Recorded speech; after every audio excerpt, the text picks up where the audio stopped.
ఇప్పుడు మటుకు మాకు రెండు చారిత్రక నగరాలు హైదరాబాద్ సికింద్రాబాద్ లాగా హనుమకొండ వరంగల్ అనేది ఉన్నాయి కాబట్టి వీటి జ్యూరిస్డిక్షన్ కొంచెం సర్దుబాటు చేసి హనుమకొండ జిల్లా వరంగల్ జిల్లా అని పెట్టండి, చాలా బాగుంటుందని చెప్తున్నారు. ఎమ్మెల్యేలు ఎంపీలు ఎమ్మెల్సీలు ఇంకా ఇతర ప్రముఖులంతా నాకు సంతకాలు పెట్టి ఇచ్చింది దరఖాస్తు. మరి చేసుడా మీరు కూడా ఆమోదిస్తున్నారు. మీరందరూ చెప్పిన తర్వాత దాని ఆటంకం ఉండదు. అది चीफ सेक्रेटरी గారికి ఇవ్వండి. अब जब पूरा लोग चाह रहे तो बिल्कुल इसको आगे बढ़ाना चाहिए. మీకు 2-3 రోజులన్నీ ఉత్తర్వులు కూడా ఇచ్చేటువంటి ఏర్పాట్లు చేస్తాం. ఆ పక్కన మన ఆటోనగర్ స్థలం కానీ అజంజాయి మిల్ లోపల స్థలం కానీ ప్రజలకు చాలా సౌకర్యవంతంగా ఉండే విధంగా ఇట్లాంటి కలెక్టరేటే అక్కడ కూడా వస్తుంది బ్రహ్మాండంగా. దాన్ని వరంగల్ కలెక్టరేట్గా వ్యవహరిస్తాం, దీన్ని హనుమకొండ కలెక్టరేట్గా వ్యవహరిస్తాం. అన్ని రకాల కార్యాలయాలు మంచి చెడ్డ అక్కడి నుంచి జరుగుతుంది. ఆ తూర్పు భాగం పట్టణం కూడా బ్రహ్మాండమైనటువంటి అభివృద్ధి కూడా సాధిస్తుంది. అది మనకు సంతోషకరం కూడా ఉంటుంది. అది ఓకే కదా. రెండవది దయాకర్ రావు గారు సత్యవతి రాథోడ్ గారు ఇద్దరు కూడా మింగేసి మర్చిపోయినారు. నిన్ననే నేను వరంగల్కి ఒక వెటర్నరీ కాలేజీ కూడా మంజూరు చేసిన. అది సిద్దిపేటలో నేను ప్రకటించడం జరిగింది. రాష్ట్రానికి నలువైపు రావాలన్నప్పుడు ఆ ఉత్తర ప్రాంతంలో సిద్దిపేట, తూర్పు ప్రాంతంలో మన వరంగల్, దక్షిణ ప్రాంతంలో నల్గొండ, పశ్చిమ ప్రాంతంలో నిజామాబాద్, ఈ జిల్లాలకు అంటే ఈ కేంద్రాలుగా ఏర్పాటు చేయడం జరిగింది. వరంగల్ యొక్క పరిస్థితి ఏంది అంటే డెఫినెట్గా రెండవ అతి ముఖ్యమైన పట్టణం మన తెలంగాణ రాష్ట్రంలో. అనేక కారణాల వల్ల జరగాల్సిన అభివృద్ధి జరగలే. ఇప్పుడు జరగాలి. దయాకర్ రావు గారికి ధన్యవాదాలు, సత్యవతి గారికి కూడా ధన్యవాదాలు. మేము చేసి చూపిస్తాం తప్పకుండా అని చెప్పిండ్రు. 2-3 పనులు అయితే మీరు అర్జెంటుగా చేయాలి. ఒకటి, ఇది రాజుల కాలం కాదు, రాచరిక వ్యవస్థ కాదు. వేరే కలెక్టరేట్లు మేము ఇనాగరేట్ చేస్తే అద్భుతంగా ఉన్నాయి అవి. మీరు దీన్ని చూసుకొని ఇటుకే మురిసిపోతాను, కానీ నేను మురవలేదు. కారణం ఏంటంటే హెలిప్యాడ్ వేరే కాడ దిగి ఇటుకి రావాలి. వేరే కలెక్టరేట్లలో బ్రహ్మాండంగా ఎక్కడ హెలిప్యాడ్ అక్కడనే ఉంది. 25-30 ఎకరాల స్థలం కూడా ఉంది, చాలా బాగుంది. అద్భుతమైన లాన్స్, వచ్చిన ప్రజలు సేద తీరేటట్టు అదంతా కూడా ఉంది. మీది కూడా మీ సుబేదారి పేరు మీద ఉన్నటువంటి కార్యాలయం. దీని చరిత్ర చాలామందికి తెలియవచ్చు, కొంతమందికి తెలియకపోవచ్చు. యాక్చువల్లీ నిజాం రాజు పరిపాలించే కాలంలో ఈ వరంగల్ జిల్లా ఈ పక్కంత ఇప్పుడు పోయింది, కానీ అప్పుడంతా అద్భుతమైనటువంటి అటవీ సంపద ఉంది. వాళ్ళు వేట కోసం వచ్చేవాళ్ళు ఇక్కడికి. వేట కోసం వచ్చి కొన్ని రోజులు ఇక్కడనే ఉండేవాళ్ళు. భువనగిరిలో మనకు చాలా పెద్ద గెస్ట్ హౌస్ కనపడుతుంది, ఆర్ఎన్బి గెస్ట్ హౌస్ కింద ఉంది. మనం తెలియక కొంత తెలిసి కొంత డాగ్ బంగ్లా కాదు, అది డాక్ బంగ్లా. అది ఉర్దూ పదం. డాక్ అంటే పోస్ట్. రాజు వస్తున్నప్పుడు అప్పుడు హెలికాప్టర్లు ఇవన్నీ లేవు కాబట్టి వాళ్ళు రోడ్డు మార్గంలో గుర్రాల బగ్గీలలో వచ్చేది. వచ్చినప్పుడు మధ్యలో ఆయనకు వచ్చినటువంటి కరస్పాండెన్స్ ఆ పోస్ట్ చూడడానికి అక్కడ భువనగిరి కాడ ఆగేది. ఆయన ఇంబడి పెద్ద పటాలం కథ అదంతా ఉంటాయి, ఆ గుర్రాలని ఉంటాయి కాబట్టి అంత పెద్ద గట్టిది భువనగిరిలో 45 ఎకరాలలో ఉంటుంది అది. అట్లా ఇక్కడ వారు విడిది కోసం కట్టినటువంటి ఈ బిల్డింగ్ ఇది. దీని పేరు యాక్చువల్గా హైవానే షాహీ. నిజాం నవాబ్ వచ్చినప్పుడు ఇక్కడ నివాసం ఉండి వేటకు పోయేటువంటి బంగ్లా ఈ బంగ్లా. అట్లానే ఈ వరంగల్ చారిత్రక నేపథ్యంలో సుబాగా ఏర్పడదు కాబట్టి ఆ సుబేదారు కూడా ఈ పక్కన కార్యాలయం పెట్టి దీనికి సుబేదారి అని పేరు పెట్టారు. అట్లా జరిగినటువంటి కథ. మొత్తం కాంప్లెక్స్ తీసినప్పుడు సుమారుగా 16 నుంచి 17 ఎకరాల జాగా ఉంది. అంత అద్భుతంగా ఉంది. ఆ కలెక్టర్ బిల్డింగ్ కూడా వర్షాలు పడి కురుస్తూ ఉంది. చీఫ్ సెక్రటరీ గారికి నా రిక్వెస్ట్, నిన్న సిద్దిపేటలో కానీ కామారెడ్డిలో కానీ ఇతర 30 జిల్లాలలో మనం ఏదైతే కడుతున్నామో కలెక్టర్లకు అధునాతనమైనటువంటి చక్కటి నివాస కార్యాలయం కడుతున్నామో, यहाँ से भी ये पुराना बिल्डिंग हटना चाहिए और कलेक्टर के लिए एक नया बिल्डिंग बनना चाहिए. అది ఒక 2 ఎకరాలలో పడితే చాలా ఎక్కువైపోతుంది. 2 ఎకర్స్ దాన్ని తీసుకొని మిగిలిందంతా కూడా జిల్లా కలెక్టరేట్ కోసం పెట్టాలి ఆ జాగా అంతా. Please do it immediately. ఆ విధంగా చేసినట్టయితే ఇది కలెక్టరేట్ అంటే చాలామంది ఇంతకుముందు వేరే కథ ఉంది. బ్రిటిష్ కాలంలో ఏర్పడ్డటువంటి ఒక నియంతృత్వ విధానంలో భాగంగా కలెక్టర్లు పనిచేసేవారు.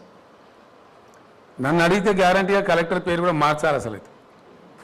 ఎందుకంటే కలెక్టర్ అంటే కలెక్ట్ చేసేవాడు. ఆ రోజులలో రెవెన్యూ కలెక్షన్ అనేది చాలా ఇంపార్టెంట్గా ఉండేది.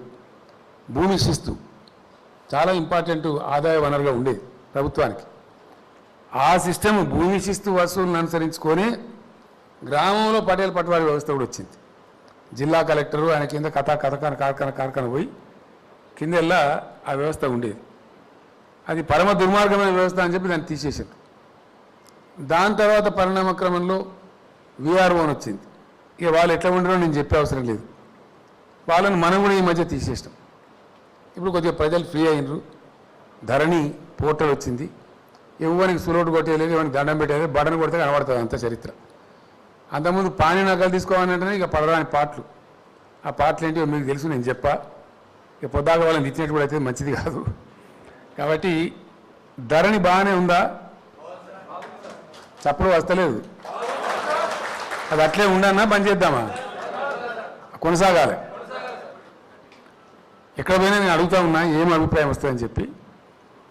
గతంలో మనం పడ్డ బాధలన్నీ పోయి రిజిస్ట్రేషన్ అంటే మ్యుటేషన్ అంటే just matter of 15 minutes 20 minutes registration అయిపోతుంది, మ్యుటేషన్ అయిపోతుంది, పాస్ బుక్ కూడా చేతికిస్తారు, ఇంటికి వెళ్ళిపోతున్నాం హ్యాపీ.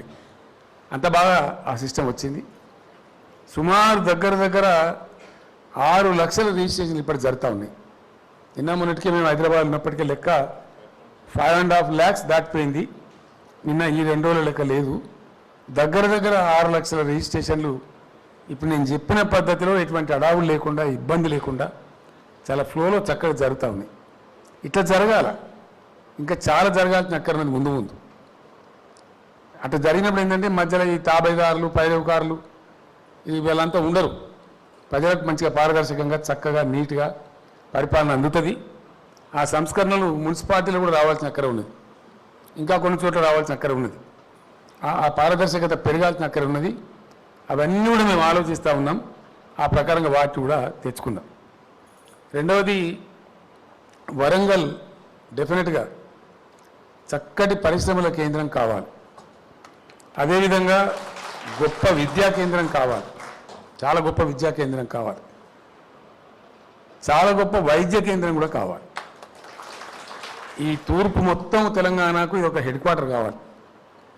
ఈరోజు ఇంతకుముందే మనోళ్ళు మంచిగా అరేంజ్మెంట్ చేసి చాలామంది వేద పండితులు గొప్ప పూజా కార్యక్రమం చేసి ఆ వరంగల్కు ఆసుపత్రి కోసం శంకుస్థాపన చేసినాం. గణపతి రెడ్డి గారికి, ఆర్ఎండ్బి మినిస్టర్ గారికి నా రిక్వెస్ట్, ప్రపంచంలో ఇలా అత్యాధునికమైనటువంటి చాలా గొప్ప హాస్పిటల్స్ కెనడాలో ఉన్నాయని చెప్తున్నారు. ఈ మధ్య నేను ఎంక్వైరీ చేస్తే మన రాష్ట్ర గవర్నర్ గారు, ఆమె భర్త గారు కూడా మేము అక్కడ చదువుకున్నామండి కెనడాలో, చాలా బాగున్నాయి అని చెప్పినారు.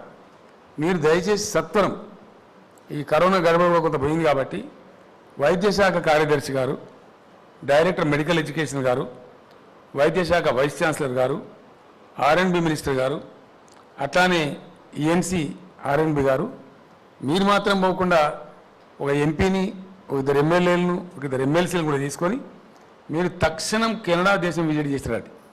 అక్కడ వీడియోలు తీసుకురండి, ఫోటోలు తీసుకురండి. దాని తలదన్నే విధంగా మనం కట్టుకుందాం అట్లనే అనేది.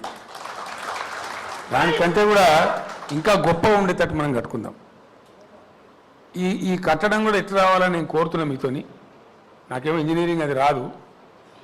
అయితే కోరేది ఏంది, ఎన్ని రకాల వైద్య విభాగాలు ప్రపంచంలో ఈరోజు ఉన్నాయో అన్నీ ఇక్కడ రావాలి, ఒకటే ప్రెమిసెస్లో రావాలి.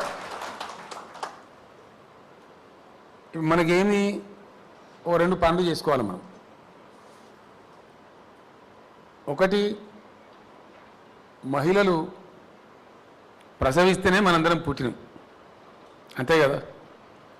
కాబట్టి మాతా శిశు సంరక్షణ చాలా ప్రాధాన్యమైన విషయం.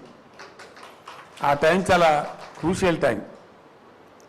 మనం ఒక చిన్న ప్రయత్నం చేసినాం, కొంతవరకు రిజల్ట్ సాధించగలిగినాం. తెలంగాణ రాష్ట్రం ఏర్పడిన టైంలో ఈ ఎంఎంఆర్ ఐఎంఆర్ అంటారు ఇంగ్లీష్లో. ఎంఎంఆర్ అంటే మదర్ మోర్టాలిటీ రేట్, చావుల శాతం. అట్లనే ఐఎంఆర్ అంటే ఇన్ఫాంట్ అంటే శిశువు. ఈ ప్రసవ సమయంలో కలిగే అనేక అనర్థాల వల్ల తల్లులు ఎంతమంది చచ్చిపోతున్నారు, పిల్లలు ఎంతమంది, ఆ పుట్టిన పిల్లలు ఎంతమంది చచ్చిపోతున్నారు అనే ఒక కొలమానం ఉంటుంది ప్రపంచంలో. దాన్ని అట్లా కొలుస్తారు, ఐఎంఆర్ ఎంఎంఆర్ అని కొలుస్తారు. అది చాలా ఎక్కువ ఉండే తెలంగాణ కొత్తగా ఏర్పడేటప్పుడు. ఇప్పుడు చాలా తగ్గించినాం, చాలా డౌన్ అయింది. ఆ రేటు తగ్గి మనం చాలా దేశంలో 1-2 ప్రాంతంలో ఉన్నాం. ఇది డాక్టర్లకు తెలిసే విషయం బాగా. దానికోసం నేను కోరుతున్నది ఏంటంటే ఒక వరంగల్ కాదు, యావత్తు తెలంగాణ వ్యాప్తంగా కూడా. ఇంతకుముందు ఏదో జరిగింది, దేవుని దయ మీకు నడిచిన భగవానికే భరోసా చెల్తేగే. కానీ ఇంత అభ్యుదయంగా ఉండే తెలంగాణ, ఇంత గొప్పగా ప్రోగ్రెసివ్గా థింకింగ్ చేసే తెలంగాణ అట్లా అనాగరికంగా ఉండటానికి వీల్లేదు. మనం నాగరికంగా మారాలి. మారాలంటే హెల్త్ సెక్రటరీ గారు నేను కోరుతా ఉన్నా, మొత్తం ఇక్కడంతా వైద్య డిపార్ట్మెంట్ అంతా ప్రముఖులంతా ఉన్నారు, వారందరినీ నేను కోరుతా ఉన్నా, ప్రతి పాత తాలూకా సెంటర్లో ఈ మాతా శిశు సంరక్షణ కేంద్రాలు ఎక్స్క్లూజివ్గా రావాలి తెలంగాణ వ్యాప్తంగా. ప్రసూతి కేంద్రాలు, గైనకాలజిస్టు, దానికి సంబంధించిన వ్యవహారం అంటే ఆల్మోస్ట్ ప్రతి తాలూకా సెంటర్లో ఒక మినీ నీలోఫర్ హాస్పిటల్ రావాలి. అది డ్రీమ్. దానికి కానీ మనం ఏం చేద్దాం, ఇక్కడ ఎంజిఎం కాడ పట్టుకుంటే, కూలగొట్టిన జైలు జాగా పట్టుకుంటే, పాత కాకతీయ మెడికల్ కాలేజీ పట్టుకుంటే, కేఎంసీ కూడా పట్టుకుంటే 200 ఎకరాల పైచిలకు జాగా నగరం నడిబొడులో మనం ఇప్పుడు దొరకబట్టి. ఆ జైలు కూడా కొడితే నాకేమైనా వచ్చేది ఉన్నది ఆ కిరీటం. దానివో కొంతమంది సన్నాసులు విమర్శిస్తున్నారు. పర్వాలేదు, వాళ్ళకే వదిలిపెట్టాము. అది ఎప్పుడో 135 ఏళ్ళ కింద కట్టిన జైలు ఉంటుండే వాళ్ళు ఖైదీలు. పొద్దున్న లేస్తే పట్టణంలోకి వాడు వచ్చేది లేదు, పట్టణం కూడా అలా పోయేది లేదు. ఆ జైలు 5 కిలోమీటర్లు అవుతుంటే మనకు నష్టం వచ్చేది ఉన్నదా? ఏమొస్తుంది? దానిలో వక్రీకరించి మాట్లాడేటువంటి కొంత పిచ్చి ఉంటారు కదా, వాళ్ళు ఎప్పటికుంటారు. వాళ్ళు ఎక్కడో కూడా నేను 2 సభలలో చెప్పిన, మీరు కూడా ఉంటారు చాలామంది. సో అట్లా వాటిని అన్నింటి ఖాతరు చేయకుండా తీసుకున్నాం. MGM hospital, eye hospital, health university భవనం, ఇప్పుడు జైలును కూలగొట్టి ఖాళీ చేసిన స్థలం, ప్లస్ కేఎంసీ కాలేజ్, ఇవన్నీ కలిపితే 200 ఎకరాల పైచిలకు అవుతుంది. నేను హెల్త్ సెక్రటరీ గారిని, డిఎంఈ రమేష్ రెడ్డి గారిని కోరేది ఏంటంటే, ఈ మొత్తం ఇంటిగ్రేటెడ్ ఒక హెల్త్ కాంప్లెక్స్ ఇది. అదేంది ఐ హాస్పిటల్ని పెట్టి దాని కింద 25 ఎకరాలు ఉంది. నిజంగా దానికి అంత అవసరం ఉందా? అంత పని జరుగుతుందా?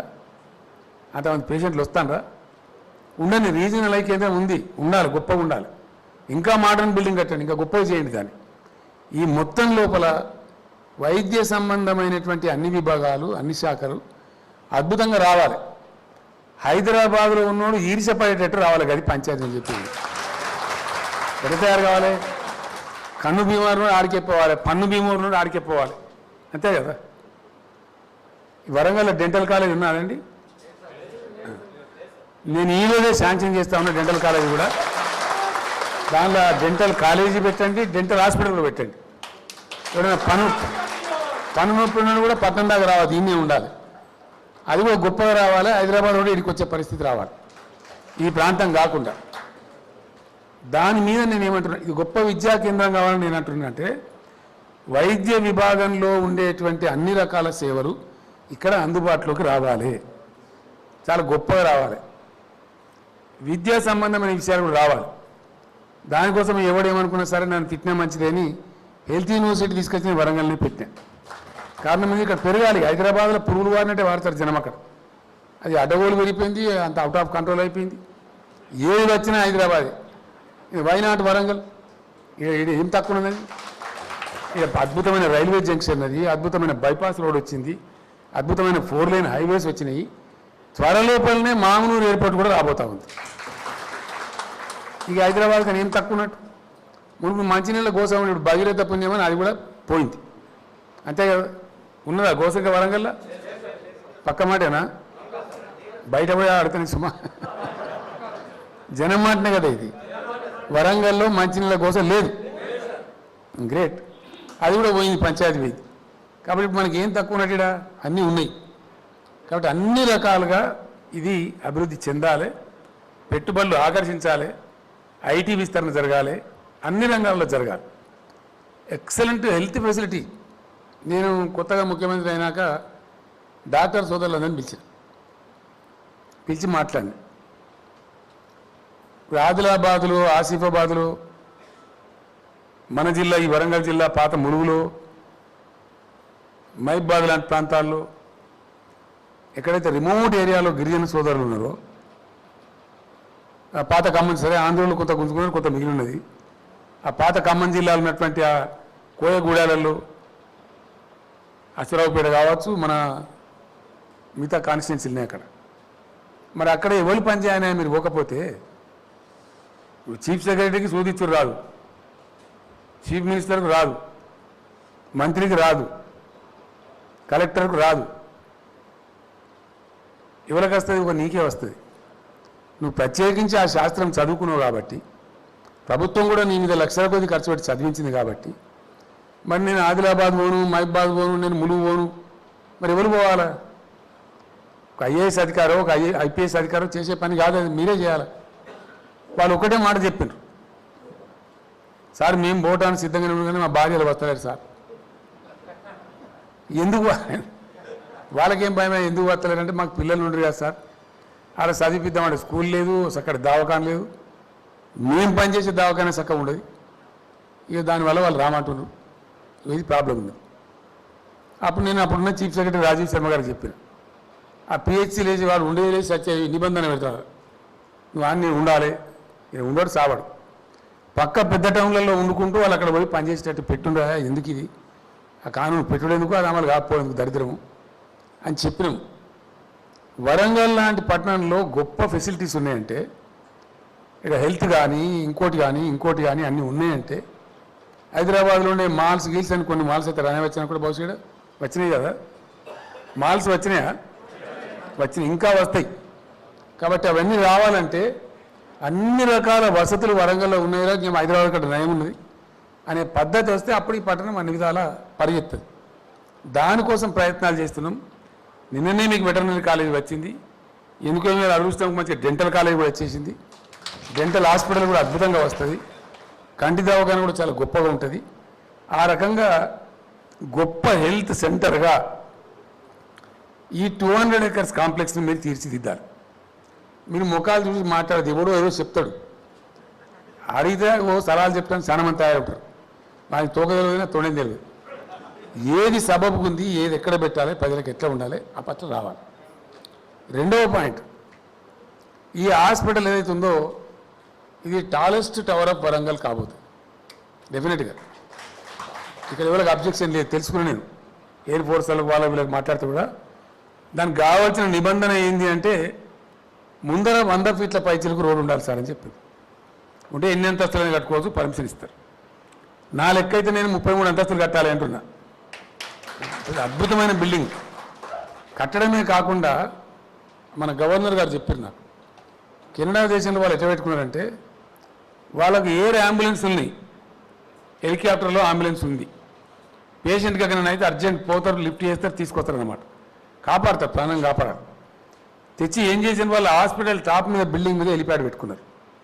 పెట్టుకోవడం కాకుండా ఐసీయూ అంటాం కదా, క్రిటికల్ కేర్ ఉండే, ఆ పేషెంట్ని ఎక్కడైతే అర్జెంట్ తీసుకుపోవాలో అవన్నీ టాప్ ఫ్లోర్స్లో పెట్టుకున్నారు. ఇక్కడ హెలికాప్టర్ దగ్గర కూడా జల్దీ వైద్యాన్ని తీసుకొని పోయేటట్టు. అట్లా కెనడాలో ఉందని, అందుకే వీళ్ళు నేను ఆశపడి కెనడాకి వీళ్ళ బొమ్మని పిక్నిక్ కాదు, అది నేర్చుకొని రావాలి. నాకేమో తీర్పాలి కదా కెనడా బొమ్మడా, నేను ఎక్కడ. సో మీరు చూసేస్తే వాళ్ళు ఎట్లా పెట్టింది ఏం కథ, ఇంకా అంతకన్నా గొప్ప మనం ఏం పెట్టుకోవచ్చు. కాబట్టి వీళ్ళు పోయి వస్తే మనకు లాభం అవుతుందని పొమ్మంటున్నాం. వీళ్ళను పోతారు, త్వరలోపలనే పాస్పోర్ట్లు మనం తీసుకొని పోవాలి, పోయి తొందరగా రావాలి, వచ్చి పని మొదలు పెట్టాలి. ఇంకొక మాట ఈ సందర్భంగా గణపతి రెడ్డి గారిని మనవి చేస్తా ఉన్నా, నేను నిన్ననో ఇవాళనో పేపర్లో చదివిన, 28 గంటలలో 10 అంతస్తుల బిల్డింగ్ కట్టిన చైనాలు. కరెక్టే కదా, పేపర్లు అయితే వచ్చింది, చదివింది కదా. 28 గంటలలో 10 అంతస్తుల బిల్డింగ్. మరి మీరు ఈ హాస్పిటల్ ఎన్ని రోజుల లోపల కడతారు?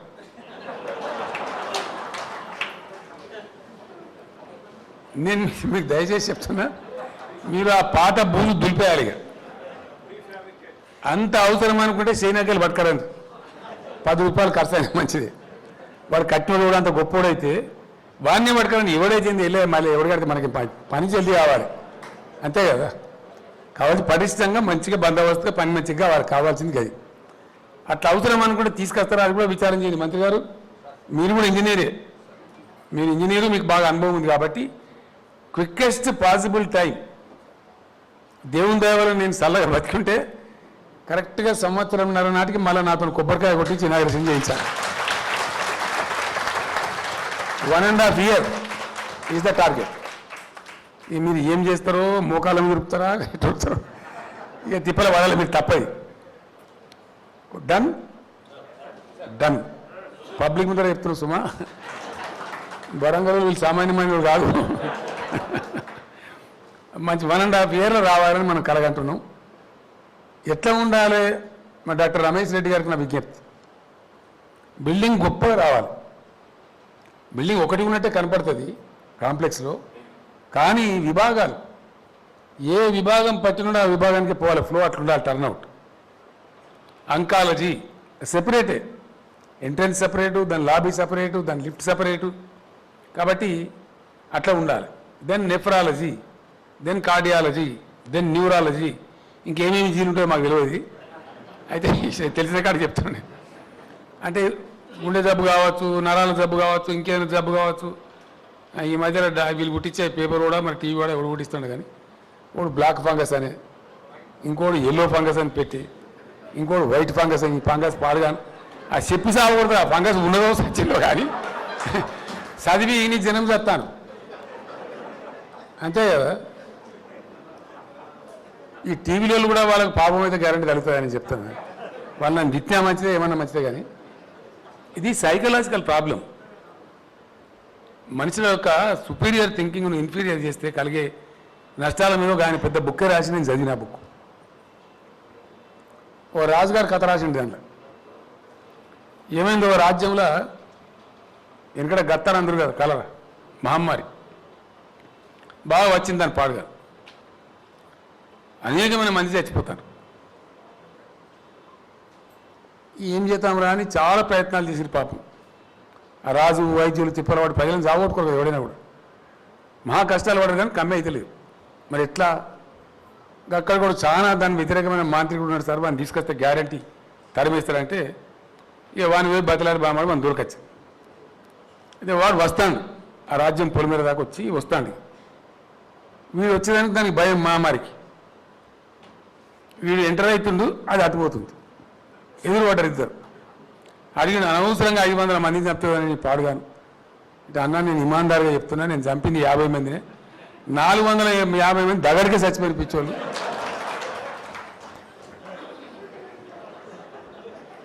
ఇవి ఇంట్లో నిజంగా చచ్చినాడో ఇది ఎట్లా తెచ్చాడో తెలియదు. బాధ కలుగుతుందండి. ఇంత దుష్ప్రచారం చేయడం ఈ టీవీలకు వీళ్ళకి అవసరమా? నాకు అర్థం కాదు. ఏం దాంతో ఏం సాధిస్తారు వీళ్ళు? ఏం లాభం జరుగుతుంది? ఎవరమైనా సరే మనకు సమాజం పట్ల బాధ్యత ఉండాలి. ఒక మాట మాట్లాడితే ఎట్లా మాట్లాడనో గట్లా మాట్లాడాలి, తర్వాత ఎప్పుడు ఉండాలి. అదే పండకుండా, లేవ్వకుండా, తినకుండా. ఇప్పుడు చిన్న పొరగాళ్ళకి వస్తాను బాలు వంటలేదు పొరగాను, వాడు ముందే బడి బంద్ అయ్యి పిచ్చి పిచ్చి చేస్తారు అంతే ఇళ్ళ పని, అంతే కదా. బడి లేకపోతే పాపం బడికి పోయేస్తున్నాం అనుకో, దోస్తు ఉంటాడు, క్లాస్ ఉంటుంది, టీచర్ ఉంటుంది, పొద్దు జరుగుతుంది, ఇంత ఆడుకుంటాడు, పాడుకుంటాడు. మొత్తమే బంధానికి వాడు ఏం చేయాలని అర్థం కాక పీకేస్తాడని చెబుతారు, అంత ఇళ్ళని అంగడంగడి చేస్తాను పొరగాను, చేస్తాడా లేదా? ఇక ఇట్లా ఉన్నది కథ. ఇప్పుడు వాళ్ళ కొత్తని పెట్టింది, అది వీనికి ఫోన్ చేసి చెప్పిన, అది ఈ దాబాచి నేను పిల్లలకు పడతాను. ఎవరు చెప్పినా నాకు అర్థం కాదు. అంటే ఇది ఎట్లా పుట్టించారంటే ఇక రేపు తర్వాత ఇంకో పెడతారు ఇక కథ. ఈ పోరాన్ని సంకరించుకుని ఉరకాలు అంత దవాఖానకి ఆయన ఉన్నకాడ పుస్తకాలు అమ్ముకొని మనం గుమ్మడియాలి లక్షలు. ఇదే దందా. చాలా దుర్మార్గం, మంచిది కాదు ఇది. సమాజానికి ప్రజలకు మేలు చేసే ఆలోచన ఉన్న ఎవరు కూడా ఇట్లా చేయడు. బాధ్యత ఉండాలి. ఇప్పటికైనా టీవీలో నేను దండం పెట్టి చెప్తున్నా, ఈ దుష్ప్రచారం బంద్ చేయండి. చెప్పదలుచుకుంటే ఉన్నది చెప్పండి. దీనిలో ఇంకో పెద్ద కథ ఏంటంటే, నాకు చచ్చిపోయింది కరోనా. నాకు వస్తే ఇప్పుడు ఈ చెప్తే పంచాయతీ అంటే ఇది ఎంతమంది నా రోజు వాళ్ళు వెళ్ళి నాకు వస్తేనే డాక్టర్ అడిగిన ఇమాన్దారిగా చెప్పరా పోయి అదే ఈ బీమారి ఏందో మీకు దొరికిందా దొరకలే మరి మీరు ఇచ్చే మందులన్నీ ఏంటి ట్రయల్ అండ్ ఎర్రర్ సార్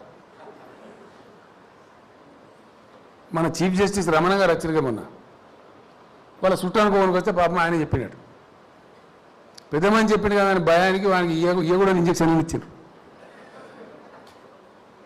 ఇంటికి వచ్చినాక వాడు అన్నీ బట్ ఏమంటారు అవి స్టెరాయిడ్స్ కదా ఆ స్టెరాయిడ్స్ అనేది అవసరం ఉండదు చాలా అత్యవసరం అయితేనే ఇస్తారు ఆ పిల్లగానికి ఇచ్చారు వాడిప్పుడు ఇంత దొడ్డుపరిచాడు ఆయనే చెప్పింది నాకు మొన్న ఇది చాలా అన్యాయం అండి ఏంటంటే మరి నువ్వేది గోళ్ళు నాకు అట్లా నేను అడిగి నేను కూడా అడిగితే నాకు అన్నాడు సార్ ఇది ఎవరికి ఏం తెలియదు నేను డాక్టర్ ఉన్నా కానీ నాకు కూడా వచ్చి పాడైంది కరోనా ఇక నేను దవాఖానలో పనిచేస్తా కాబట్టి అనేక పేషెంట్లు కాబట్టి నాకు కూడా వచ్చింది మరి ఏంది దీని కథ అని అడిగాను దీనిలో ఏం లేదు సార్ ఇది కథ అని చెప్పాడు మరి ఉత్తర నాకు సూదులు బీలు ఇచ్చిన ముందే బకపానము ఆయన సావగొట్టారు మరి ఏం చేయాలంటే ఏం లేదు సార్ నేను 2 గోళీలు అని చెప్పాడు జ్వరం బాగా వచ్చి పడేది టెంపరేచర్ వస్తుంది అది తగ్గియడానికి పారాసిటమాల్ ఇంకేం అవసరం లేదు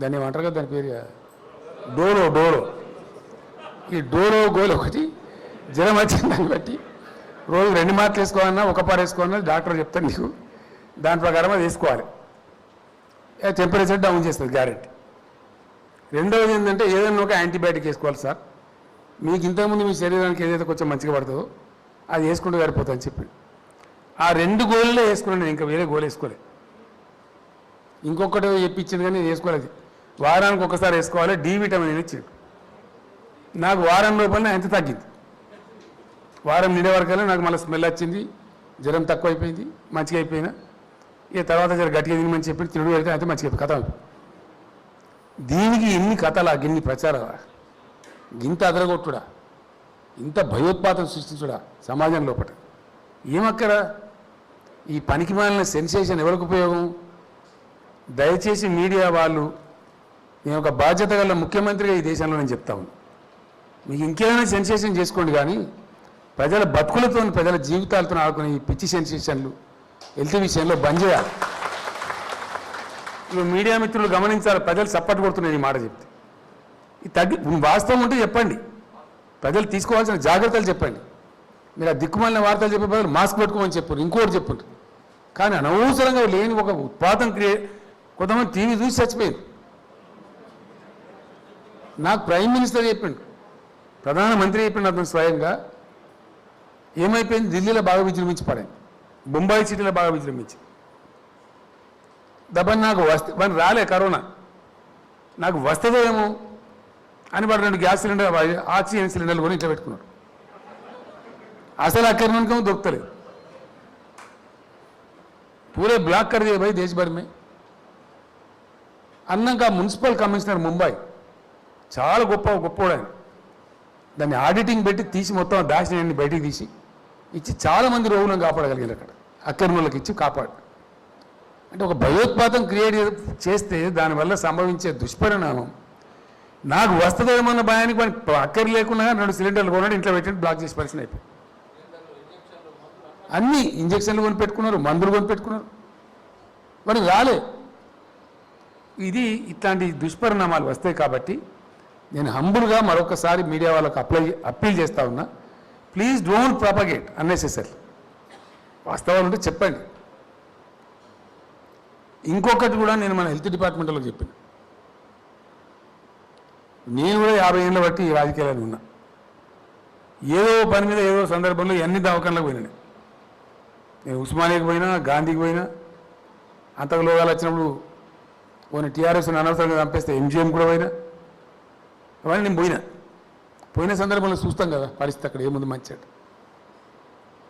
అక్కడ ఏం జరుగుతుందండి ప్రభుత్వ ఆసుపత్రి అనగానే వాడికి పోతే జ్వరం వస్తుంది అంటాడు ప్రచారం చేస్తారు వీళ్ళు యాక్చువల్ ఫ్యాక్ట్ ఏందండి సత్యమైంది ఎన్నడన్నా ఉస్మానియా హాస్పిటల్లో బెడ్ ఖాళీ ఉంటుందా ఎన్నడన్నా గాంధీ హాస్పిటల్లో బెడ్ ఖాళీ ఉంటుందా నీలోబర్ హాస్పిటల్లో బెడ్ ఖాళీ ఉంటుందా మన ఎంజిఎంలో బెడ్ ఖాళీ ఉంటుందా? కరోనా కాదు నేను చెప్పేది, కరోనా లేని సమయంలో పోవుడు బరాబరే, డాక్టర్లు చూసుడు బరాబరే, వాళ్ళు సేవ చేసుడు బరాబరే, మంచిగా ఇంటికి పోడు బరాబరే, కానీ దాన్ని బదనాం చేసుడా? ఏం దుర్మార్గం ఇది? ప్రభుత్వ ఆసుపత్రులలో నేను శాల్యూట్ చేస్తా ఉన్నా గవర్నమెంట్ డాక్టర్స్కు. ఎంత వండర్ఫుల్ సర్వీస్ అంటే వాళ్ళు ఎల్లగొట్టరు పేషెంట్ వస్తే పాపం. గవర్నమెంట్ హాస్పిటల్కి పోయేవాడు పేదోడు. ఆ సోయితో వాళ్ళు ఏం చేస్తారంటే దబ్బన బెడ్ లేకున్నా ఓ పరుపు కిందేసైనా కానీ ట్రీట్మెంట్ ఇచ్చి బచాయిస్తారు, ఎల్లగొట్టరు. దాన్ని టక్కన ఫోటో తీసి పేషెంట్లను నేల మీద బండబెట్టిన ఏం చేయమని రాస్తారు. ఇప్పుడు ఎవరు తప్ప అన్నట్టు ఇది కరెక్టేనా? నిజంగా హాస్పిటల్లో బెడ్స్ లేకున్నా ఓవర్లోడ్ ఉన్నా ఆ డాక్టర్ ఎక్కువ పరిశ్రమ చేస్తాను, ఆ నర్సులు ఎక్కువ పరిశ్రమ చేస్తాను, వాళ్ళు తిప్పలు పడతానని వాళ్ళు మెచ్చుకునేది పోయి ఇది జరుగుతుంది. ఇది జరుగుడు మంచిదా? నేను ఒక్కరిని మాట్లాడుతున్నా, మీరు అందరూ మాట్లాడాలి మోకాన్ని బట్టి, అవసరాన్ని బట్టి, అంతే కదా? సో ఈ దుర్మార్గాలు మంచి కావు ఇవి. నిజంగా సేవ చేస్తుంది మంచోడు అనాలి, చెడ్డోడు అంటే ఎట్లా? సేవ చేయంగా సేవ చేపించుకున్నాడు తిట్టుడా? ఇది ఎక్కడ అన్యాయం ఇది? సో ఇది కరెక్ట్ కాదు. ఈ పందా సమాజానికి మేలు చేసే పందా కాదు. పాజిటివ్ దృక్పథంతో మంచి పద్ధతితో ఒక శాంతియుతమైన సమాజం కోసం అందరం కలిసి కృషి చేస్తే అవుతుంది, రిజల్ట్ బాగా వస్తుంది. అది జరగాలి, అది జరుగుతలేదు. పర్టికులర్లీ వైద్య రంగం మీద పెద్ద దాడి. ఇప్పుడు రోగం వస్తుంది, రోగం వచ్చిన వాళ్ళు అందరూ బతారా? గాసనం బాగా కొందరు పోతారు, ఆటోమేటిక్గా కదా. దానికి డాక్టర్ల మీద దాడి చేసుడు, వాళ్ళని గొట్టుడు కట్టుంటారా? ఇది కూడా పద్ధతేనా? సమాజానికి ధర్మమా? వైద్య సేవలు ఎంత గొప్ప అంటే అవసరమైన సందర్భంలో ఎంత గొప్పగా స్పందిస్తారంటే, మొన్న మనం ఇంటింటి జరస్వర్వేని పెట్టి నేను సిఎస్ గారితో మాట్లాడితే అని చెప్పిండు, చేద్దాం సార్ ధైర్యంగా. భయపడతాను, గదగద వణుకుతాను. ప్రతి ఇంటికి పోయినట్టు ఏ ఇంట్లో కరోనా ఉండొచ్చు, ఆయనకు అంటచ్చు కదా పాపం. మన ఆశా వర్కర్లు కావచ్చు, మన ఏఎన్ఎం కావచ్చు, మన హెల్త్ డిపార్ట్మెంట్లో పనిచేసి ఎవరికన్నా కావచ్చు, అంటుకోవచ్చు కదా. కానీ నిజంగా నేను వాళ్ళకు 2 చేతులెత్తి దండం పెడుతున్నాను, మన ఆశా వర్కర్లకు. నువ్వు కూడా సపోర్ట్ బాగా కొట్టాలి వాళ్ళకు. మనం ఇంత దండం పెట్టినా తక్కువనే. భారతదేశంలో ఏ రాష్ట్రం చేయాలి? ఇంటింటి జర సర్వే చేయాలంటే ప్రతి ఇంటికి పోయి 2 సార్లు చేయమంటే 2 సార్లు చేసినటువంటి వాళ్ళు మన తెలంగాణ ఆడబిడ్డలు, మన ఏఎన్ఎంలు, మన ఆశా వర్కర్లు అందరూ కూడా చేశారు పాపం. మెడికల్ కిట్ కూడా తీసుకుపోయి ఇచ్చారు. ఎందుకంటే ఏమైతుంది, కరోనా పెద్ద బీమారి పడే రాగానే జల్దీ సూచించుకున్నాం అనుకో సత్తలేరు. ఎవరైతే సుత్తాంతి ఏలుండి అవుతాడో అయితే మించుకొస్తారు, చచ్చిపోతారు. కరోనాకు బెస్ట్ దాని దెబ్బ బ్రహ్మాస్త్రం ఏంటంటే అర్లీ ట్రీట్మెంట్. తొందరగా అనుమానం రాగానే వెంటనే డాక్టర్ దగ్గరికి పోవాలి, మనకు అందుబాటులో దగ్గర పోవాలి, చక్కగా ఉంచుకోవాలి. ఈజీగా బతుకుతున్నారు వాళ్ళు, ఇబ్బంది కూడా అయితే లేదు. కాబట్టి ఆ ఏఎన్ఎంలు మన అంటే ప్రభుత్వ వైద్య రంగంలో పనిచేసేటువంటి మొత్తం వైద్య వ్యవస్థ రాత్రి మొదలు పనిచేసింది. రివ్యూ చేస్తుంటే ఇక ఖమ్మం జిల్లా ఆంధ్ర బార్డర్ మీద సార్ అడగోలు రోగం పాడైంది, ఇటు అటు పోతాడు, అటు ఇటు పోతాడు, మనకు కంట్రోల్ లేదు. ఎక్కువ ఉందంటే నేను రిజీవ్ గారిని మన హెల్త్ సెక్రటరీని బతిమాలి, మీరు ఓన్లీ ఆడెక్కున్నది ఆడికే పోండి, హైదరాబాద్ విడిచిపెట్టనని చెప్తే కార్లో పోయినరు, హెలికాప్టర్లు పోయినరు, ఎట్లా పోవని అట్లా పోయినరు. ఏ జిల్లాలో అయితే ఎక్కువ ఉండేనో అలా ప్రత్యేకంగా మొత్తం వైద్య బృందాలు పోయి కూర్చొని కూడా సేవ అందించి వచ్చింది. దీన్ని మనం మెచ్చుకోమే, దీన్ని పోవడమే తప్పు కదా. కాబట్టి ఈ పద్ధతి సమాజం కూడా ఆలోచించాలని చెప్పి నేను మిమ్మల్ని కూడా కోరుతున్నా, ప్రజలను కూడా కోరుతున్నా. ఆ ఒక పాజిటివ్ దృక్పథం మన లోపల రావాలి. ముఖ్యంగా మన మంత్రులు, మన ఎమ్మెల్యేలు ఎక్కడ పోయినా హాస్పిటల్ సందర్శించి షెబ్బాష్ గొప్పగా పనిచేస్తాను మా యొక్క సిబ్బంది అని వాళ్ళు మెచ్చుకొని రావాలి. ఇంకా 4 ఎక్కువ పని చేస్తారు, వాళ్ళు 1 గంట ఎక్కువ కష్టపడతారు, పడ్డరు, రాత్రి లేదు పగలు లేదు. 2 డిపార్ట్మెంట్లు, ఇటు హెల్త్ కావచ్చు, అటు పోలీస్ కావచ్చు, బాగా అద్భుతంగా పనిచేశారు. ఈరోజు మనము 2% లోపలికి పోతున్నాం దగ్గర. లేటెస్ట్ రిపోర్ట్ ప్రకారం అయితే వీఆర్ గోయింగ్ డౌన్ 2% లోపలికి వెళ్ళిపోయినాం. చాలా జిల్లాలు 0% పోయినాం. సగం జిల్లాలో నో కరోనా రాష్ట్రంలో. మనం అన్లాక్ చేసే ముందు మొత్తం డిపార్ట్మెంట్ అంతా పిలిచి మాట్లాడి ఏది కరెక్టు అంటే, సార్ లేదు మన దగ్గర ఉదయం నుంచి ఆ సాయంత్రం 6 దాకా కుల్లనే పెట్టినాం కదా, వ్యాప్తి అయితే గప్పుడే కావాలి, వ్యాప్తి అయితే లేదు. లాజిక్, సింపుల్ లాజిక్ వాళ్ళు చెప్పింది. కుల్ల ఇచ్చి పెడితే అయిపోవాలి కదా, అంత టైం కుల్ల ఇచ్చినప్పుడు అప్పుడు కాలేదు కాబట్టి ఇక కాదు, దబ్బన వస్తుందా రాదా తెలియదు, రావద్దని దేవునికి మొక్కుదాం. మేము అన్ని రకాలుగా తయారున్నాం ఫేస్ చేయడానికి. వస్తే ఇస్తే అక్టోబర్ తర్వాత వస్తుంది, ఈ మధ్యలో రాదు. కాబట్టి మనం పేదలు చచ్చిపోతారు, ఆయన పని చేసుకొని అన్నం లేక చచ్చిపోతారని చెప్తే అప్పుడు లాక్డౌన్ ఎత్తేసినాం. వాటికనే ఎత్తేసినామా? అన్న కూడా మాట్లాడే కొండి ఇవానికి ఒక్కరికే పట్టి ఉన్నట్టు, మాకు పట్టలేనట్టు, మేము ఆలోచన చేయనట్టు ఇట్లున్నది కథ. సరే, మంచి మాట, వాళ్ళ తిరిగే వదిలేద్దాం. ఇది జరుగుతుంది. అయితే హాస్పిటల్ బిల్డింగ్ హెల్త్ సెక్రటరీ గారికి, రమేష్ రెడ్డి గారికి నా రిక్వెస్ట్, ఈ 200 ఎకరాలను మీరు దృష్టిలో పెట్టుకొని టోటల్ రీలొకేషన్ చేయండి. ఆ ఎంజీ దవాఖానా కూడా అంత పాత పడిపోయి చిలుము పట్టేట్టు అయిపోయింది. అది ఉంచుదామా దెబ్బ పెడదామా అది కూడా ఆలోచన చేయండి. తీసి పారేస్తే పీడబోతే పోతుంది. ఏమంటారు? తీసేయాలి కదా? సుందరే సోమేష్జీ, మొత్తం తీసి కొత్త దవాఖానా కట్టుకున్నామా? Done. So now look for demolition of MGM. మరి ఈ లోపల పేషెంట్లకు బాధ లేకుండా ఏడబెట్టినాడు పెట్టరు సుమా.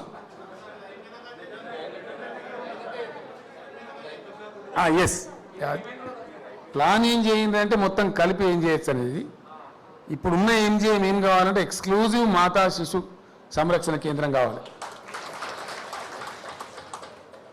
1500 మంది లేడీస్ వచ్చిన ప్రసూతి కంటే కూడా ఇబ్బంది లేకుండా బ్రహ్మాండంగా చేసేటట్టు కావాలి. అంతే కదా? అటువంటి గొప్ప కేంద్రం రావాలి. దాన్ని ప్లాన్ చేయండి. ఈ ఐ హాస్పిటల్ ఇవన్నీ కలిపి ఏం చేస్తారో దయాకర్ రావు గారు, జిల్లా కలెక్టర్ గారు, హెల్త్ డిపార్ట్మెంట్ వాళ్ళు అందరూ కలిసి ఇంచి గొలువుండ్రి. ఎంత గొప్పగా మీరు తీర్చిదిస్తారో మీకు జనం దండం పెడతారు. నాదేమో ఇక నాది 7లో గాయత్తానం అంటారు కదా, నేను ఆడాడ పోయి చెప్తా ఉంటా, పోతా ఉంటా. చేసే జిమ్మేదారి మీద ఉంటుంది, స్థానిక నాయకులు ఉంటుంది. మీరు ఎంత బాగా చేయించుకుంటారు, ఎంత గొప్పగా తీసుకొస్తారు అనేది మీ మీద ఉంటుంది. కాబట్టి ఇక్కడ ఉండబడేటువంటి మంచి డైనమిక్ లీడర్స్ ఉన్నారు ఇక్కడ. మా వినయ్ భాస్కర్ అయినా, మా రవీందర్ అయినా, స్థానిక ఎమ్మెల్యేలు గొప్పనే ఉన్నారు, ఈ మంత్రులు బాగున్నారు. మరి మీ పోయి ఎంపీ గారు అందరూ కలిసిపోండి, వీలు వాళ్ళనకుండా పోయి నిలబడి చూసి దాన్ని కొలిపించి మనసు పెట్టి ఏది ఎట్లా వస్తే బాగుంటుంది అనేది తయారు చేసి ఫైనల్ నాకు చూపించి అందరం కలిసి దాన్ని క్యాబినెట్లో పెడదాం, ఆమోదించుకుందాం. దానికి ఎన్ని డబ్బులైనా పర్వాలేదు, ఓ 2000-3000 కోట్లు ఖర్చు అయినా పర్వాలేదు, పెడదాం, పెట్టి తీసుకొద్దాం. లక్షల మంది, కోట్ల మంది ప్రజలకు అది ఈ ప్రాంతం అంతా, ఈ రాష్ట్రం అంతా పనిచేస్తుంది. కాబట్టి చాలా గొప్పగా దాన్ని తేవాలని చెప్పి చీఫ్ సెక్రటరీ గారు కూడా దీని మీద కాన్సన్ట్రేట్ చేయాలని చెప్పి నేను కోరుతా ఉన్నా. I expect your cooperation, your concentration. మీరు కూడా దీన్ని పట్టించుకొని bring up a beautiful health facility in the city of Warangal.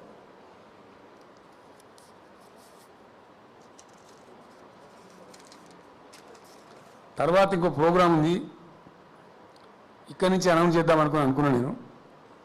గ్రామాలు పట్టణాలు బాగు చేసేదానికి కొంత జరుగుతూ ఉంది పని, జరగాల్సినంత బాగా జరుగుతలేదు. దయాకరం మెల్లగా మాట చెప్పి తప్పించుకున్నాడు. చేస్తానం మేము మంచిగానే చేస్తానం కానీ మమ్మల్ని అనద్దు ముఖ్యమంత్రి. పట్టుబడి చేయాలి. ఇంతకుముందు లేని ఇక్కడ సమకూరినాయి. ఇప్పుడు ప్రతి ఊళ్ళో ట్రాక్టర్ రాగలిగింది, ప్రతి ఊళ్ళో చెట్లు కనపడుతున్నాయి, ప్రతి ఊళ్ళో నర్సరీ ఉంది. కొంత మున్సిపాలిటీలో జరుగుతలేదు అనుకున్న ప్రకారం.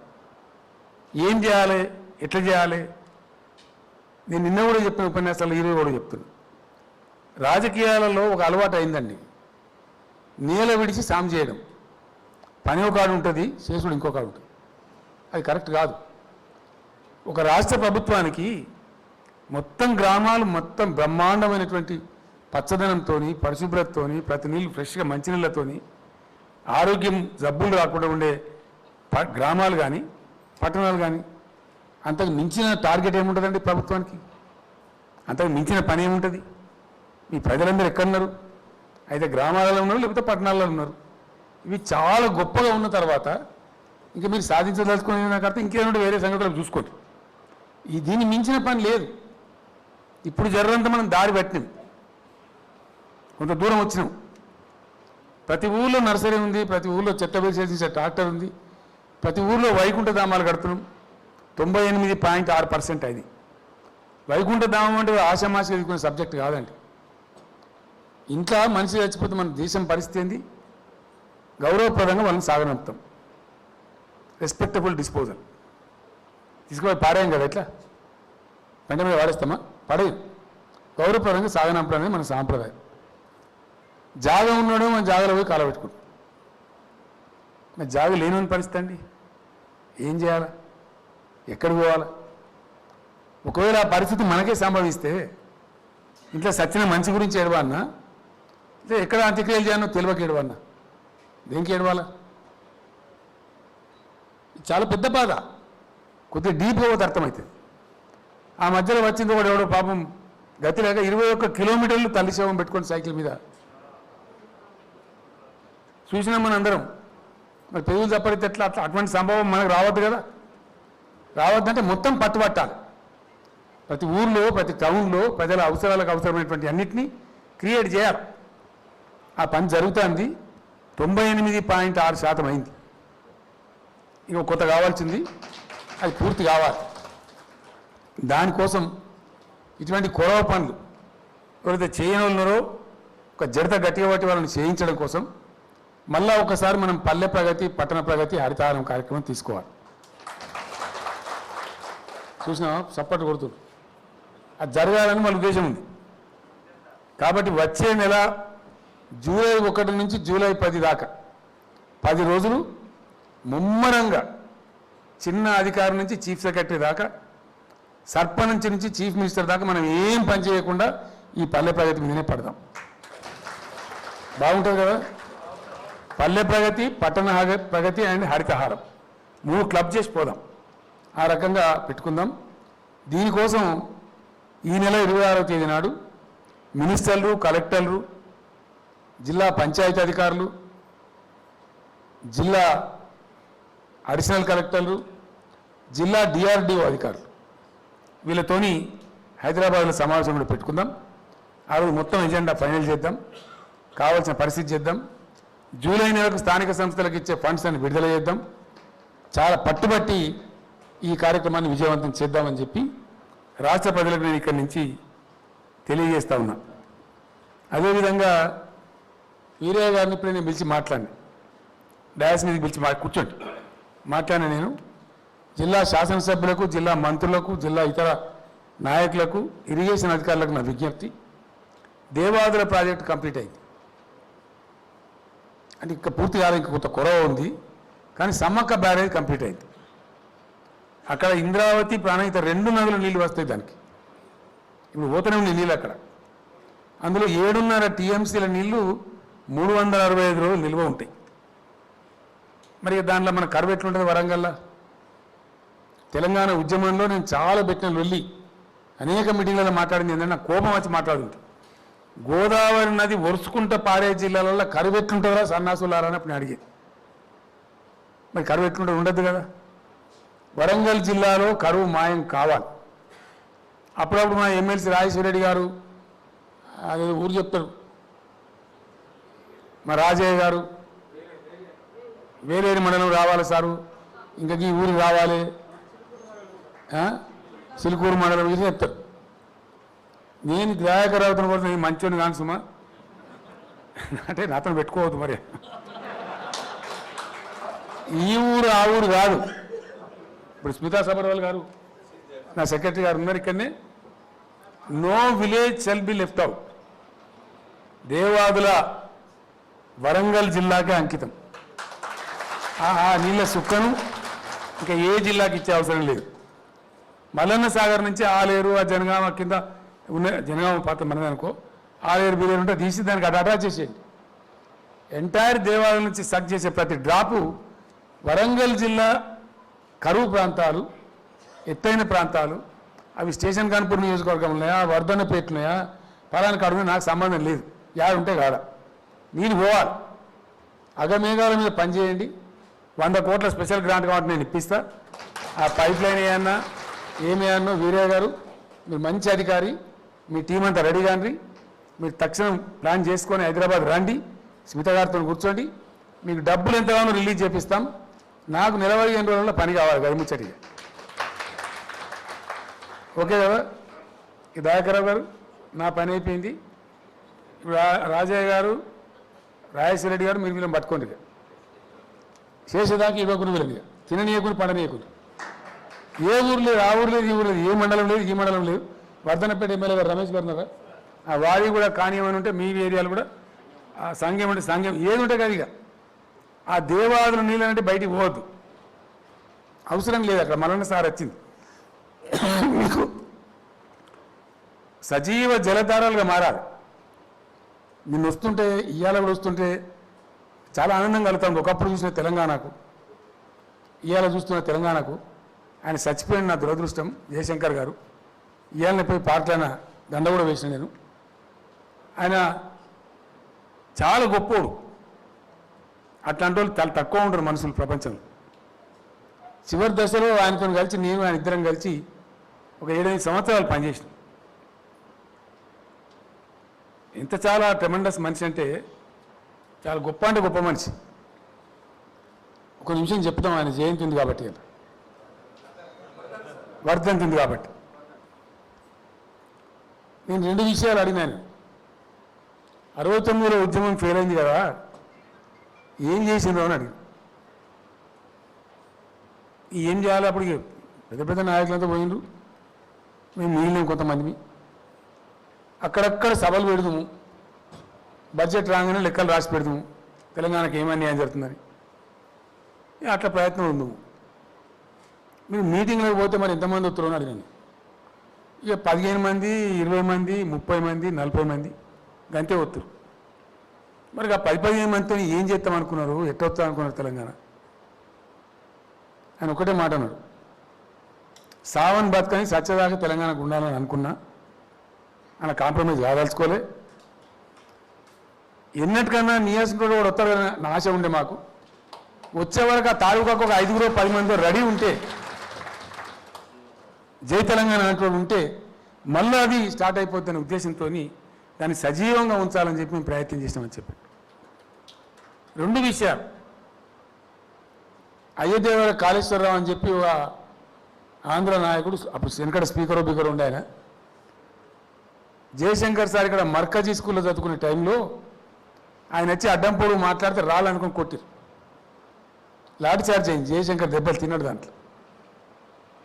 అక్కడ జై తెలంగాణ అన్నా అంటే ఆ రోజు నేను చచ్చిపోయేదాకా దాని గురించి విడవదలుచుకోవాల్సిన నినాదం ఆయన విడవలే. 56 ఏళ్ళ సుదీర్ఘకాలం విద్యార్థి దశ నుంచి తన చివరి దశ దాకా ఒక నినాదం మీద ఉండు, ఒక పట్టు వడవకుండా ఉండు, ఒక సిద్ధాంతం మీద ఉండంటే చిన్న విషయం కాదు. ఆయన మనందరం కలిసి నివాళి అర్పించాలి, గొప్ప సపోర్ట్ కొట్టాలి. ఆయన ఎంత తలుచుకుంటే మనకు తెలంగాణకు అంత బరకత్ ఉంటుంది, అంత గొప్ప మనిషి. జోహార్ జోహార్. అట్లా అటువంటి మహనీయుడు పుట్టిన జిల్లా ఈ వరంగల్ జిల్లా.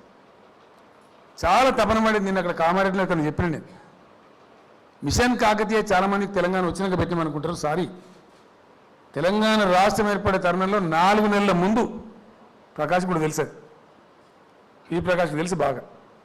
4 నెలల ముందు ఢిల్లీలో నా నివాసంలో ఆర్ విద్యాసారావు, ఆయన కూడా చనిపోయిండు.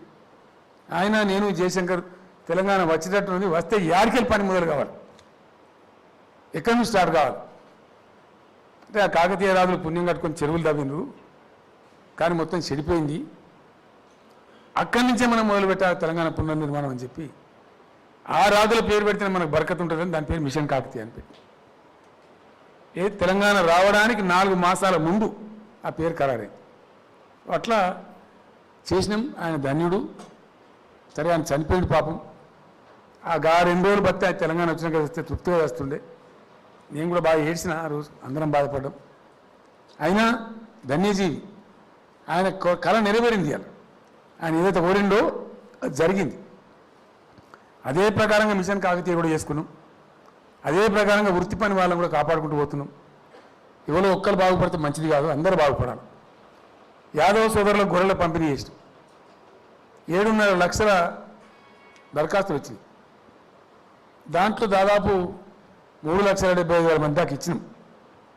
ఇంకో 3,50,000 మందికి ఇవ్వాల్సింది. మొన్ననే నేను అధికారులకు ఆదేశం ఇచ్చిన 2వ విడత గొర్రెల పంపిణీ కార్యక్రమాన్ని త్వరలోనే ఈ లాక్డౌన్ ఎత్తేసినాక స్టార్ట్ చేద్దాం అనుకున్నాం. మరొక 3.5 లక్షల యూనిట్లు త్వరలోనే పంపిణీ కూడా చేస్తామని ఈ వరంగల్ ద్వారా నేను రాష్ట్ర ప్రధానికని తెలియజేస్తా ఉన్నా. దీని తర్వాత బోరు కొడుతుంది కదా, అంటే మీరు వ్యాపారం మీరు తిని కూర్చున్నట్టు కనవచ్చు. నాకేమో కడియం సీఆర్ గారు అన్నం పెడతాడు, మళ్ళీ ఈడికి మేము యాదగిరికి పోవాలి. ఒక 2 ముచ్చట్లని జోకులు కాదు, 2 విషయాలని చెప్తాను నేను. నిన్న కూడా నా స్పీచ్ మీరు చాలామంది వినుంటారు. ఇప్పుడు అన్ని వర్గాల ప్రజలు తారతమ్యం లేకుండా బాగుపడాలి ఒక ప్రయత్నం చేసుకుంటూ పోతున్నాం. ప్రయాణం జరుగుతుంది. ఏది పట్టించుకో మనం పేదరికం క్రైటీరియా తీసుకుంటాం, అవసరం క్రైటీరియా తీసుకుంటాం. కులము మతం జాతి వీ డోంట్ కేర్. పేదలు ఎవరైతే ప్రజలు ఉన్నారో వాళ్ళ గురించి పనిచేసుకుంటూ పోవాలి. దాని గురించి జరిగే దానిలో రైతుల గురించి చేసినాం. రైతు కులంలో ఎవరికి ఎకరం జాగుంటే వాడు రైతు. మంచి కార్యక్రమాలు తెచ్చినాం, ప్రపంచమంతా శ్లాఘిస్తున్నది దాన్ని. యుఎన్ఓ కూడా పొగిడింది. రైతు బంధు చాలా గొప్ప కార్యక్రమం, రైతు బీమా కూడా చాలా గొప్ప కార్యక్రమం. వాళ్ళు చచ్చిపోతే పాపం బదాల పడదు, అట్లా కాకుండా అయిపోయింది. ధరణి పోర్టల్ చాలా గొప్ప పని చేసింది. నిశ్చింతగా ఉండొచ్చు. ఇప్పుడు ధరణిలో నా భూమి వచ్చిందని నన్ను ఎవ్వడు ఏం చేయలేడు ఈ ప్రపంచంలో. ముందు వీఆర్ఓ దయ ఎవరికి రాస్తాడో వీంది ఎవరికి రాస్తాడో పెద్ద పంచాయతీ ఉండే. ఇప్పుడు ఆ బాధ లేదు, ఎవడు రాయలేడు. వీఆర్ఓ కాదు, ఎంఆర్ఓ కాదు, ఆర్డీఓ కాదు, జాయింట్ కలెక్టర్ కాదు, కలెక్టర్ కాదు, చీఫ్ సెక్రటరీ కాదు, చీఫ్ మినిస్టర్, ఎవరు కూడా మార్చలేదు. సిస్టమే మారుస్తుంది తప్ప వ్యక్తులు మార్చరు. No one has the power. 3 రకాలుగానే భూ మార్పిడి జరుగుతుంది. అమ్మితే, కొనుగోలు చేస్తే, రెండవది చచ్చిపోతే వారసులకు ఫౌతి ద్వారా వస్తుంది, మూడవది దానం మీద తలుచుకుంటే గిఫ్ట్ డీడ్ ద్వారా మారుతుంది. ఇంతకు మించిగా మారదు. కాబట్టి రైతాంగం నిశ్చింతగా ఉండవచ్చును, ఏం బాధ లేకుండా ఉండవచ్చును, చాలా చక్కగా ముందుకు పోవచ్చు. వాళ్ళకి ఆ పీడ వదిలింది. కానీ ఇంకో చిన్న కొండి ఉన్నది, గట్టి పంచాయతీ. అది ఒక్కటి తీరితే ఆయనతో పోతుంది పంచాయతీ. దానికోసం ఈ మధ్యనే సర్వే, మొత్తం టోటల్ సర్వే చేయాలను. ఇవి చేయాలంటే గవర్నమెంట్కి సాహసం కావాలి. ఇవి చిన్న వాటికి నోటికెళ్ళి మాట్లాడితే అయ్యే పనులు కావు. చాలా పెద్ద వ్యవస్థ. ధరణి ఏమనంటేనే నాకు 3 ఏళ్ళు పట్టింది, 3 సంవత్సరాలు. అనేకమైన పరిశ్రమ చేస్తే ఇప్పుడు ఆ రూపంలో అది వచ్చింది. టోటల్ సర్వే ఇలా చాలా ఉంటారు వాళ్ళు, పైరవకాలు, కథ, కార్ఖాన. ఇప్పటి వాళ్ళకి చాలా బాగుంది నా మీద. ఈ ఆడికెళ్ళి మోపైన మానవట్ల మనం వచ్చినాయి. తప్పకుండా ఉండరు కదా. ఇప్పుడు బంద్ అయిపోయింది వాళ్ళకు, వాళ్ళ దుకాణం క్లోజ్ అయిపోయింది. ఎవరు అచ్చడం లేడు, చూడడు, కొట్టలేడు. ఏమక్కర్నది? నా భూమి నాకేమన్నా, నా ధరలో వచ్చి నా పాస్బుక్ నా జేబులో, ఇంకేం పంచాయతీ? ఈ సర్వే కాలం కూడా కొంత పంచాయతీలు చేస్తారు. నేను ఎమ్మెల్యేలను, మంత్రులను కోరుతున్నా, 2-3 విషయాలు మనకు వాటిని పరిష్కారం చేయాలి. ఒకటి టోటల్ ల్యాండ్ సర్వే. ఏం చేస్తారు? దానికి కోఆర్డినేట్స్ అని ఇస్తారు. కోఆర్డినేట్స్ అంటే అక్షాంశాలు, రేఖాంశాలు. వాటి ఆధారంగానే హద్దులు నిర్ణయిస్తారు. దాన్ని ప్రపంచంలో ఎవరు మార్చలేరు. భూమండలం ఉన్న రోజులు దాన్ని ఎవరు మార్చలేరు. అది రావాలనేది కేసీఆర్ కళ. 100% వస్తుంది. ఈ ప్రాసెస్ తొందరనే మొదలవుతుంది. చీఫ్ సెక్రటరీ గారు ఆల్రెడీ మాట్లాడి చేస్తున్నారు. ఇది జరిగే క్రమంలో మీరు చాలా జాగ్రత్తగా ఉండాలి. ఎక్కడక్కడ ఎంపీలు, ఎమ్మెల్యేలు, ఎమ్మెల్సీలు అందరూ కోఆర్డినేట్ చేయాలి. చిన్న చిన్న తగాదాలు రాకుండా, పంచాయతీ రాకుండా దాన్ని చెప్పి సెటిల్ చేసుకుంటూ పోతే శాశ్వతంగా ప్రజలకు ఆ నివారణ, బాధ నివారణ అయిపోతుంది. ఈ అక్రమార్కులు, దుర్మార్గులు, బలిసిన వాళ్ళు, బక్కోళ్ళను సతాయించకుండా అయిపోతుంది. కాబట్టి అది కూడా మంచి కార్యక్రమాన్ని వరంగల్లో చెప్దామని పెట్టుకున్నాం. ఆ విధంగా మనం ముందుకు పోదాం. అట్లానే కంటి వెలుగు కార్యక్రమం చేసినాం. మనం భారతదేశ చరిత్రలో ఇక్కడ జరగలే, ఎవరు చేయలే. 50 మంది ప్రజలకు ఇచ్చిన వీలు వాళ్ళని లెక్కలేదు. దానికి కూడా కులం లేదు, మతం లేదు, జాతి లేదు. పరీక్షలు చేసినవి ఇచ్చినాం. 50 లక్షల పైచీలు కళ్ళద్దాలు కూడా పంపిణీ చేసినాం ఫ్రీగా. అద్భుతమైన కార్యక్రమం, ఎప్పుడు చేయలే. అటువంటి కార్యక్రమంలో ఒక చివరి ఘట్టంలో ఆగిపోయింది. అది వరంగల్ నుంచే ఆపింది. దాన్ని ఆపరేషన్లు చేస్తామని చెప్పినాం కానీ చెయ్యలేదు, స్టార్ట్ చేయలేదు ప్రభుత్వం. కానీ ఎవరో సంస్థ వేరే సంస్థ చేస్తే ఉన్న కాంటి పోయి ఓ పేపర్లు రాసి పెద్ద గడబడి చేస్తారు. కంటివేలు కూడా చేసేది, కంటివేలు అసలు ఆపరేషన్ చేయలేదు మనం. అంత మంచి కార్యక్రమాన్ని కూడా ఒక చిన్న దుష్ప్రచారం ఆపేస్తుంది. సమాజానికి ఎట్లా నష్టం జరుగుతుంది అనడానికి ఇట్లాంటి సంకేతం. కాబట్టి అట్లాంటి కార్యక్రమాన్ని కూడా మనం చేసుకున్నాం. ఈ సర్వేకి పోతాం. ఇటువంటి ఇంకా అనేకమైన మంచి కార్యక్రమాలు ప్రభుత్వం శ్రీకారం చుడతా ఉంది. తెలంగాణ వచ్చిన తర్వాత ఒక్కొక్కటి పరిష్కారం చేసుకుంటూ ఒక అడుగు ముందుకు వేసుకుంటూ పోతున్నాం. అదే పద్ధతిలో కొనసాగుదాం.